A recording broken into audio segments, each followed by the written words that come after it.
the status quo, right? And we'll say with respect to the discussion on Medicare that's going on, the status quo is the way that, not Medicare, but the medical healthcare, the way that healthcare is being run within the United States now, or conversely, how healthcare is run in other nations, right? How healthcare is run in Canada, how healthcare is run in England or France, right? Within those particular communities, the status quo is going to be labeled as A. If there is a desire, for whatever reason, right? We don't necessarily need to talk about justifications and reasons now, but if there is a desire to change this status quo, right, and offer an alternative, there's two things that can essentially take place. The first thing that can take place is for a new institution to be constructed. So this is a new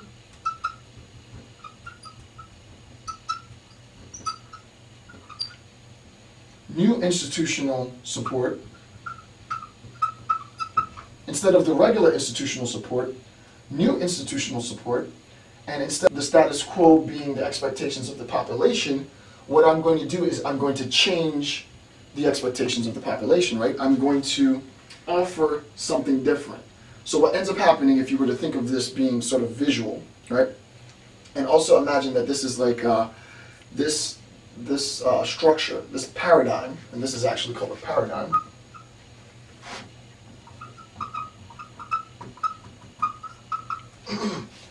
Imagine that this paradigm can absorb anything that it touches, right? So if there's something here and it's in the way, since this is rolling, when it rolls, it will just simply absorb.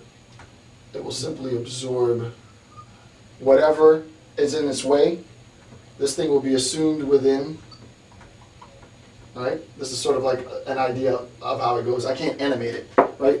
And then it'll be part of this structure, right? So that this thing is moving and it will absorb everything in its way.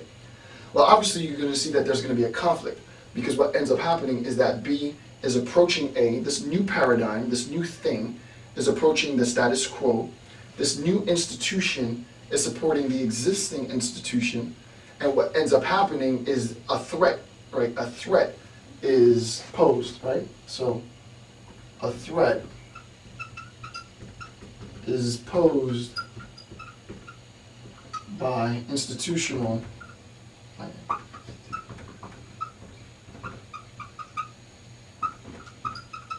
right? A threat is posed by institutional change, right? So the classic example, which I'm actually not going to get into, is sort of the account of sort of how Newtonian physics was absorbed by Einsteinian physics and relativity specifically, and how one paradigm absorbed and assumed another paradigm.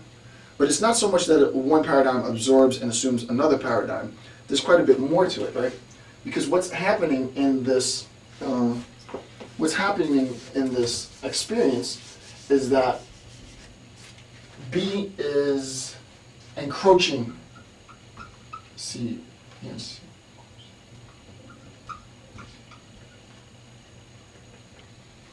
B is encroaching on A, right? There's the sense of encroachment. And what encroachment is two paradigms, the existence of two new paradigms. One paradigm representing the status quo, one paradigm representing new institutional support, right? And what ends up happening is that those two paradigms are now in competition. And the question is, what are those paradigms in competition over? What's sort of the prize of this potential conflict, or this potential shift in paradigms? Well, expectations, right? That's what's key, right? The expectation. If, for example, it might be argued that in the existing paradigm, the status quo has created the expectation that, I don't know, now we can get a little bit more specific, that pre-existing circumstances work counter to the health field, right? It's not fair, it's unfair that if you have a pre-existing health problem, that you should not get medical coverage. Why? Because the whole point of medical coverage is to is not to sort of patch the mistakes that you could have made, right? So in a sense, arguably, the existing paradigm, some would argue, I'm not necessarily I'm arguing, I'm trying to actually argue both parts. Some would argue that the existing status quo creates the expectation of responsibility, right?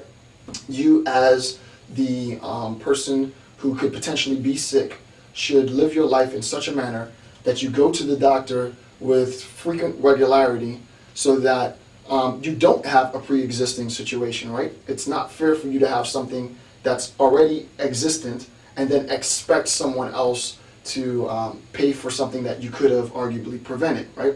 So that the existing status quo would say that pre-existing situations will not be covered by medical insurance.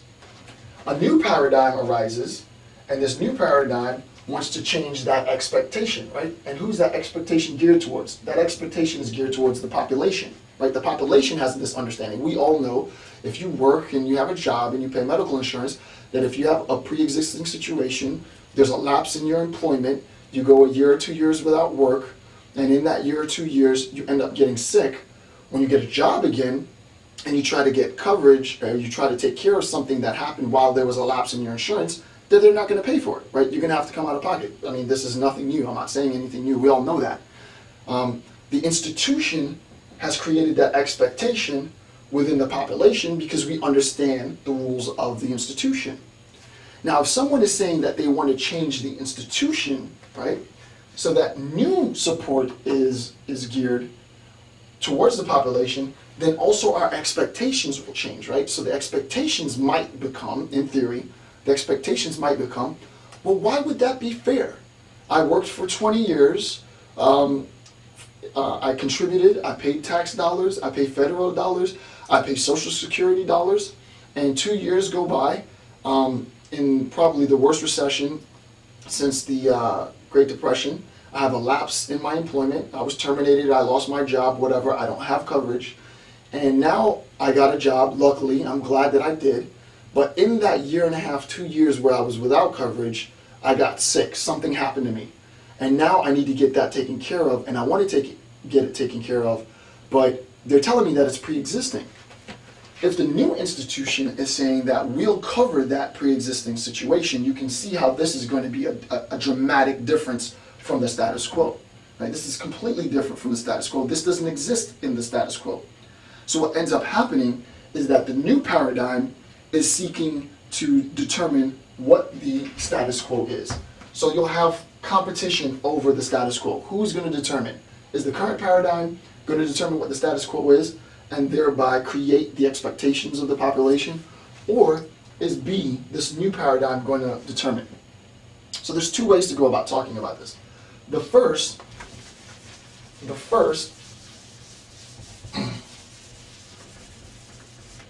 is to think about it like this. All right? So we have the status quo. Now we can see that this paradigm is the eminence, and here's the point of encroachment.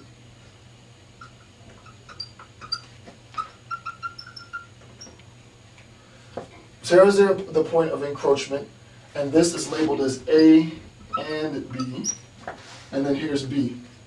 All right? And the question is, well, how do we represent this new practice, right?